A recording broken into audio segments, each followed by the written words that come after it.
Welcome, welcome, welcome. This is Edna White, and you are on Keeping It Real on Purpose. Today, our amazing guest is Susan Salenger.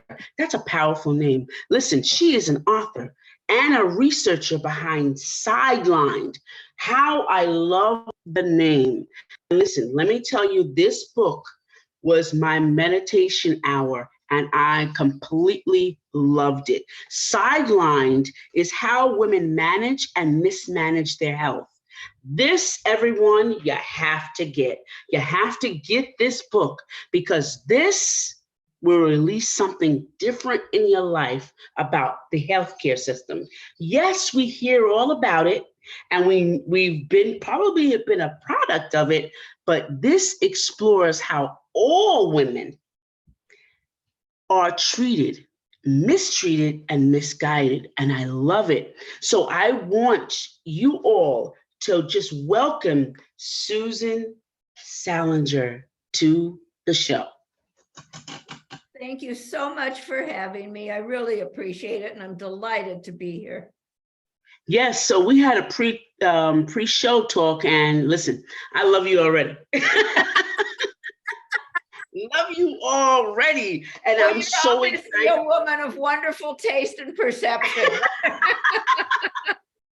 I love you already, so I'm going to go back and tell them I've highlighted this book, but tomorrow I'm going to take this book to my mom, and I said, Mom, I am friends with somebody of your age that likes what I say, and she's going to crack up laughing. So, but I'm going to take this to her and let her read this because she is encountering some health problems. So, Susan, how do you show up in the world as an author to this amazing book, Sidelined? How do I show up? That's such an interesting question. Let me just tell you a little bit about me and a little bit about how the book got started. I am 8 years old, and I just published my first book. And not only that, I know, isn't that, you can tell that to your mom. That would be fabulous. Yes, I am. You know I am. I'm going to fill it up. And then let's see, I have 4 wonderful grandchildren. And 2 of whom live right up I live near San Francisco, and they live near me, which is great. I have a cat named Max and a dog named JD Salenger, for those that didn't get it. And I wrote this book. And so the way I got into the book was I actually had a very unfortunate experience where years and years ago, where I agreed to some exploratory surgery that I was so sure I didn't need. And nevertheless, not only did I know I didn't need it, but then I insisted it be done sooner rather than later because I got frightened. And so after they did the surgery, they found nothing, and I let it go. I mean, life goes on. I was angry at myself, but oh well. So then many, many years later, I just started talking to some other women and some friends and found out that they too had made some medical decisions that they themselves didn't agree with, even though they, like me, had made the decision anyway. And it just made me wonder, how do we as women make our medical decisions? What goes into our decision-making process?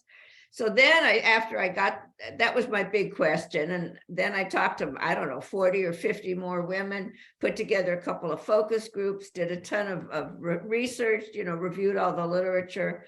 And I came out with a bunch of things, about 5 or 6 things that women do that often we do ourselves a disservice.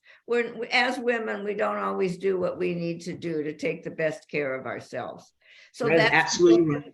Yeah, you agree with that, huh? Yes, absolutely.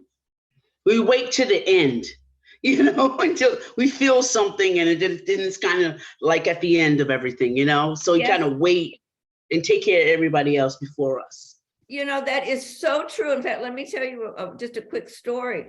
There was a study done in Canada where women who honestly thought they were having a heart attack, they knew they didn't feel right. They thought it might be a heart attack.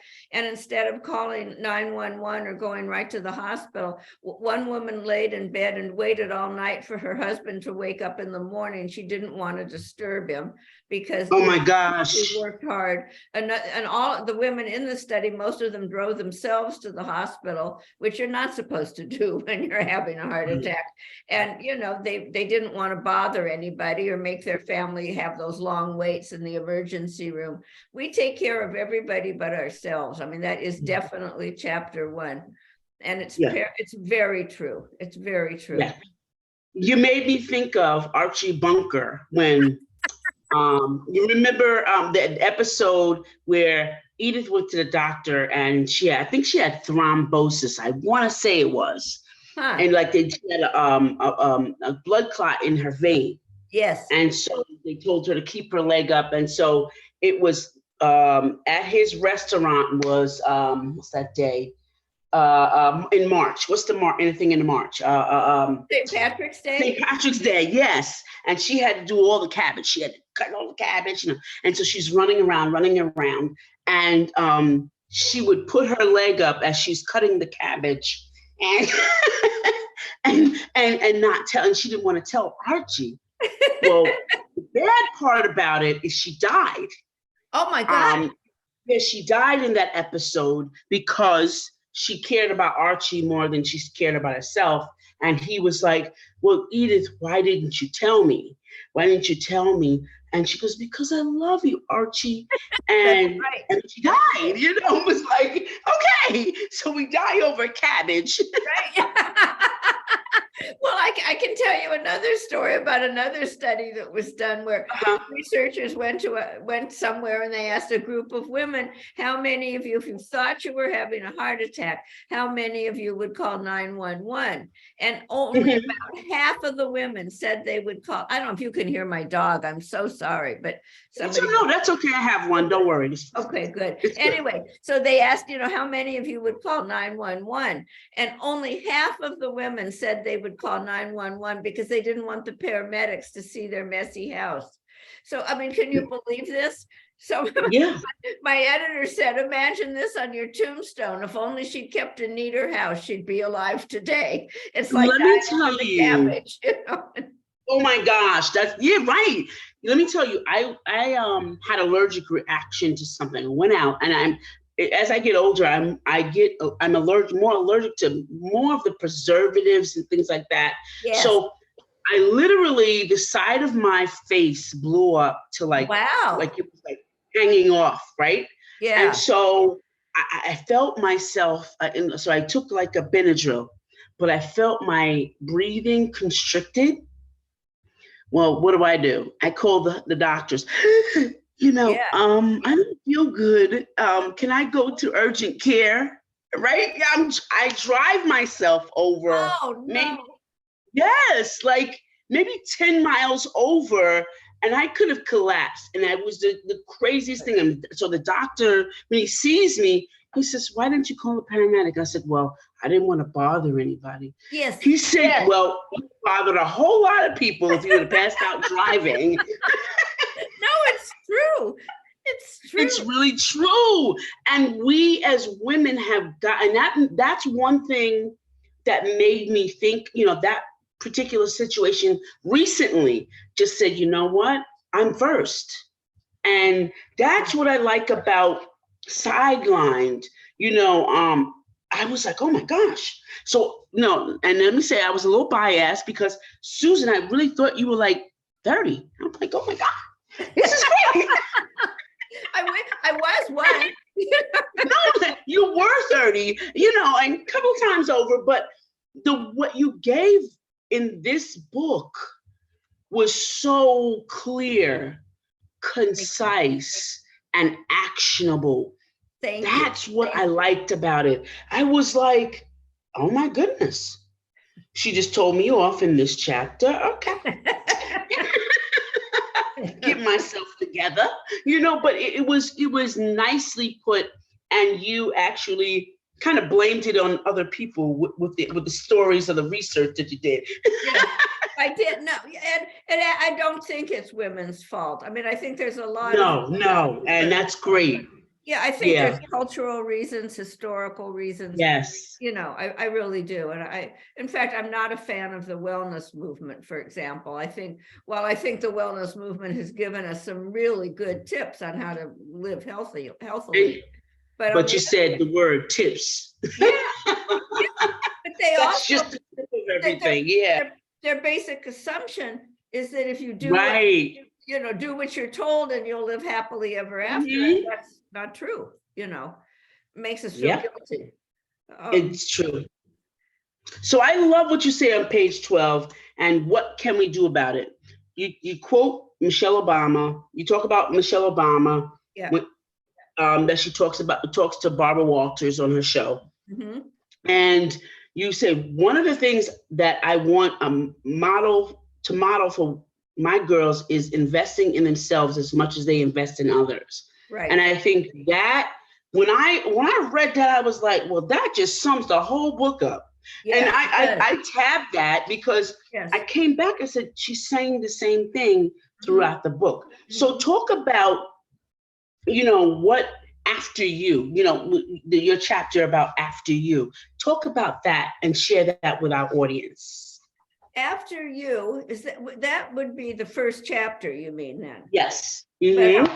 Yeah, I was really interested because there was a study done where they asked women, researchers asked a group of women gave them a list of 5 items and asked them to prioritize it. And, what would they take or who would they take care of first? And the first thing, of course, we take care of is our children. Then I loved this. We take care of our pets as number 2. I love that. And then number 3, we take care of our elderly parents, family, whatever. Mm-hmm. 4th is our significant other. And last, but hopefully not least, is ourselves. But probably. Yeah, probably. I just think that's a mistake because I think we are caretakers as women. That's sort of our cultural or societal role. Exactly. And if you feel good yourself, how are you? You're not taking as good care of others as you could if you felt healthy and strong. I mean, even the airlines tells you to put on your own mask before you put on your kids' masks. And they exactly the reason for that. So I think it's really important that women put themselves first, take care of their health. And I think in that chapter, I included a list of tests that women should have. I don't recall anymore. Yes, you did. You did. Yeah. You put in, yes, you did. There's some very much, how do I say, some how-to tips again, but how to. No. Yours was literally a list of things to do. Yes. And it was literally and one thing I haven't done, I'm going to tell you this because I don't like it. I went down the checklist. I said, okay, I did that. But that fecal thing, I haven't done that. I've done the colonoscopy, but I was like, I thought that entailed, because you're going where it kind of comes out of. Yeah, I figured, okay. A colonoscopy is, did I say fecal test? Because if you've had a screening. You don't need that. A colonoscopy is the gold standard. Okay, so I said, oh, well, I didn't know that, I thought it was separate then, but most importantly, let me just tell you this, in my own opinion, I've gotten, what is it called? PAPs.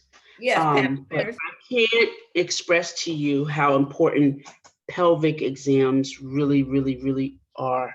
Yes. And that they're done all the time.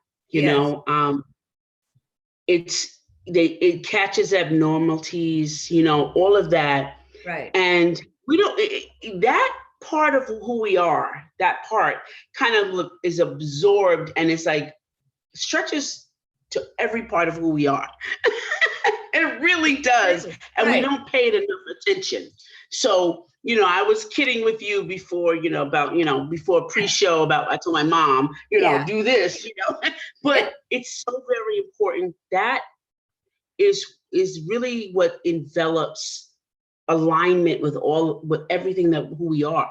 And we don't take care of that enough. Right. And I'm such a strong believer in preventive tests, like a colonoscopy or a pap smear. You want to catch it before it develops. Absolutely. And the full body check. Yes. Not many people do that until they see something on them. That's the one thing I wanted to point out. Not many people, or women, let me say, we're talking about women, point out until things like start growing, like there's a tree. Like, what the heck is that? Well, you know, start growing in your face. let me tell you a story about that, because this happens. Sure. I'm very small, fair skinned. I live in California, so I always have to have things removed. But in terms of, I go probably 3 times a year. Usually people Right. go twice. I go about 3 times. But in terms of, like you said, people wait until they see something. Well, the last Yeah. time I went, it turned out I had a cancerous cell inside my ear, which I never would have seen in a million years. And it's no big Wow. deal. I'm having it removed next week. I mean, it's no biggie. It's just a basal cell Wow. carcinoma, which is And not. it was because of what was it because of? The sun? I don't know. I don't See, know. but you had a whole body check. We I don't had a have that. whole body check, and That's what I'm fortunately, talking looked about. in my ear. But my point is, there are things you can't always see. I can't see inside my own ear, and I wouldn't have. It's not a Yeah, lot. but you had a full body check. Yes. If you didn't have a full body check, Right. that you wouldn't notice that. Exactly. That's what I'm That saying. was my point. That's the one thing that out of the list that you I said, oh my goodness, I haven't had one of those. So I'm going to the doctor. I really am. I was Good like, for yeah, you. that's important. It I was like, oh, really is. I've never done that. Well, and I mean, a basal cell that's very, very slow growing. If it had never been treated, I probably would die of something else first, just because. Right. But by Just because, right. But if you get melanoma, it can be quite aggressive, and it's very Sure treatable in its early stages. And if you don't recognize it or put it off, you could be in big trouble. So I think that it's a really important thing to do. Sure, absolutely. Body checks are critical. Great. So I'm on chapter 3. So I really want you to talk about turning inward, blaming ourselves that was, I think, out of all of second opinions, I felt strongly about, and I was surprised. And this chapter on blame and shame is the one that really reached me. So many of the women I talked to were ashamed and embarrassed about feeling sick or being ill. And I don't go there. So I was taken aback. I get angry when I'm sick. I'm enraged at the world. I don't know why. I just, how I get, I'm a terrible patient. But these women were so embarrassed and so ashamed. And a lot of them blamed their illness on stress.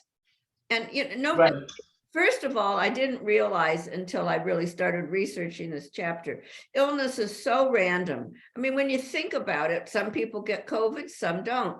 Some alcoholics get liver disease, some don't. Some smokers get lung cancer and some don't. And some people that don't smoke get, etc. So to blame yourself in the sea of randomness makes no sense. But because they blamed themselves or blamed their stress, their illness on stress, they saw their illness as almost a public manifestation or public acknowledgement that they could manage their lives. Obviously, if they had managed their stress better, they felt, they wouldn't have been sick. So because they felt that now the whole world would know that they didn't know how to handle their lives on a daily basis. Some of them hesitated to call the doctor because they were too embarrassed and they didn't want the doctor to know that they could manage. I mean, I was really, really surprised at that. And the other thing that surprised me, and it's definitely, part of the same package, is I put together the two focus groups because I wanted geographical diversity. And in each of the focus groups, most of the women had never talked with anybody else other than their doctor about their illness. So when they came together, and because of the questions that the facilitator asked, and they all had different diseases, but they found out that regardless of the disease was almost irrelevant. They all shared the same issues. They were embarrassed, they were ashamed, they were frightened, they were this, they were that. And they were so delighted to be able to talk about it and to participate. So, I mean, not only can shame prevent us from going to the doctor, but it can prevent us from gaining support and putting ourselves out there and letting people help us. I mean, we need each other. And I think that illness is a very long journey, or it can be a very long journey to take by yourself. So Sure. that really I meant think a lot to you need me. support. Right. I think you need support. I think you need to talk about it as humans, or let me just say egotistical humans. Right, We tend to, we don't want everybody to know our business. right, But right, little do you know, they already know something's going on. You have to say a word. right. You really don't have to say a word. And I'd rather share something with someone that I can get some help. Me I too. love the word ask. ASK. I love it. I Yeah. love it. I just Yeah, love it. I'm with you. I'm with you. And I just love it. I talk a lot. I mean, as I'm sure you can tell, but nevertheless, I don't keep my illness to myself. I tell people. Well, for one thing, they know when I am a high energy person, and when I don't feel good. Exactly. That's what I'm saying. We're energy. So you're throwing everybody off when Yeah, you go out of character. You're throwing everybody off. They know right. something's wrong. They Exactly. know. Might as well tell them, and keep Might it. as well get Yeah, it out in the open, get it done, and get some suggestions to deal with it, get some, connections to deal with it. You might as well. yes, This I is think so. so important, so important, so important. I'm telling you. I like what you said on page 67 when you're on the topic of medical crosswalk. Yeah. And it meant a lot to me because I have a friend who her daughter is going through fibromyalgia. Oh, that's so hard. Yeah, it's so hard. And my key to this is I had said to her, stop minimizing yourself. And Yes. so when I read this book, I was like, would you talk about we often minimize our symptoms? Talk about that, because I think we often minimize our symptoms and not take charge of them early enough to really know where they really come from. And then they kind of migrate to other